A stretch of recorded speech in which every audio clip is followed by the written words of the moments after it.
Good morning everyone. এটা হচ্ছে মালদা সিরিজের ডে 3। আর এখানে দেখো একে একে সবার ইউটিউব চ্যানেলে চালিয়ে তার শর্টস বা ভিডিওগুলো কিন্তু আমরা সবাই দেখছি। এখন দেখা হচ্ছে আমাদের মোমোদার ভিডিও, মানে মিমোর ভিডিও, যার মানসিক পুজোর জন্য আমরা মেন মালদায় গিয়েছিলাম।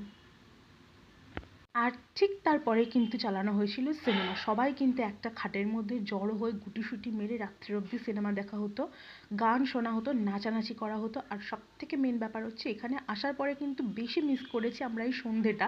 কারণ সকালটা আমরা সবাই মোটামুটি পুজো দেখা ঘোরাঘুরিতে কাটিয়ে দেওয়ার পরে কিন্তু বাড়িতে এসে এরকমভাবেই একসাথে টিফিন করতাম, খাওয়া দাওয়া করতাম, আনন্দ করতাম, সিনেমা দেখতাম। আর বিশেষ করে ওরা সবাই কিন্তু একটা মেন টপিক পেয়ে গেছিলো আমাকে। আমি যেহেতু ভূতে ভয় পাই, তাই সব কটা মিলে কিন্তু আমাকে রোজ ভূতের ভয় দেখাতো। আর এই দেখো অবস্থা। আর তোমরা অবস্থা দেখো, এতক্ষণ ধরে আমাকে ভয় দেখানোর পরে মিমো আবার চলে গেছে কিন্তু রাত্রিবেলা বুনুর ঘরে বুনুকে ভয় দেখাতে।